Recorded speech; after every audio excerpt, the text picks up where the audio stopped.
Perkenalkan, nama saya Valentinus Panjaitan. Kali ini saya ingin mempresentasikan terkait tugas besar metode penelitian, yaitu proposal penelitian. Nah, proposal penelitian saya ini berjudul Analisis Sentimen Review Game pada platform Google Play menggunakan Nice Bias.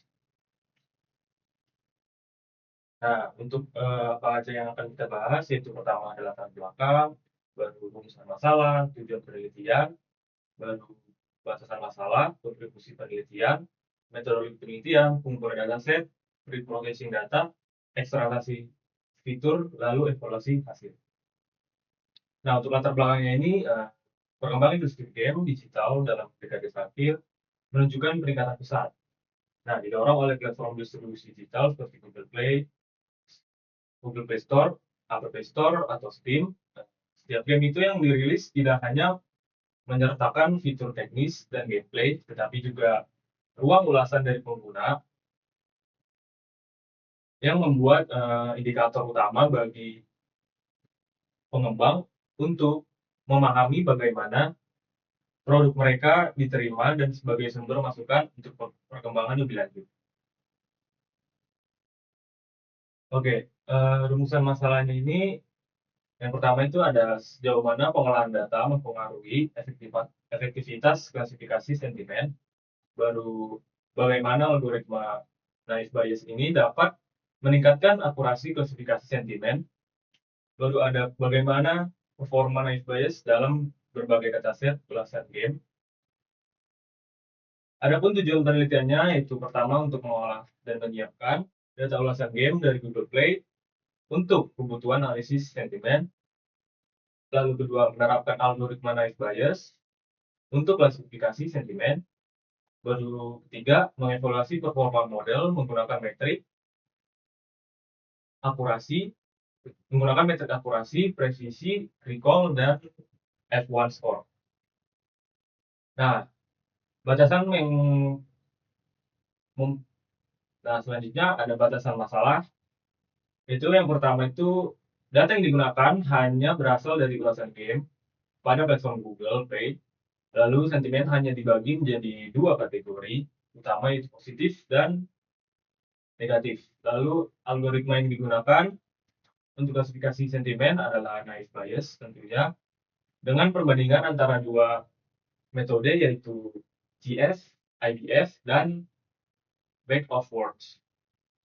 Lalu dalam penelitian ini tidak membahas analisis sentimen berbasis aspek seperti fitur game, baru grafisnya, dan lain-lain. Nah, adapun kontribusi penelitian, yang pertama itu memberikan gambaran bagi pengembang atau developer mengenai persepsi pengguna terhadap game mereka. Yang kedua, menjadi sumber referensi bagi mahasiswa yang ingin mempelajari text mining dan analisis sentimen. Selanjutnya, menunjukkan sejauh mana algoritma Nice Bias ini dapat digunakan untuk klasifikasi teks. Nah, adapun metode penelitian yang saya pakai itu pertama itu ada pengumpulan data ulasan dari Google Play, baru ada pre-processing text yang dimana menggunakan tokenizing, case folding, baru cleaning, stop word, removal, dan stemming. Baru selanjutnya diekstraksi fiturnya menggunakan back of words dan TF-IDS. Lalu melakukan pelatihan dan pengujian model Nice Bias. Nah, selanjutnya ada pengumpulan dataset. Pengumpulan dataset ini pertama itu saya lakukan data ulasan game yang dikumpulkan dari Google Play Store. Lalu dataset yang digunakan itu mencakup 10.000 ulasan dari game yang dipilih dengan minimal 1.000 ulasan per game. Lalu proses pengumpulan dilakukan melalui web scraping untuk mendapatkan data ulasan dalam jumlah yang besar. Lalu data yang dikumpulkan terdiri dari teks, ulasan, dan rating, contohnya rating 1-5, digunakan sebagai label sentimen yang mana nanti akan dibedakan positif atau negatif. Nah, Ini adalah preprocessing data.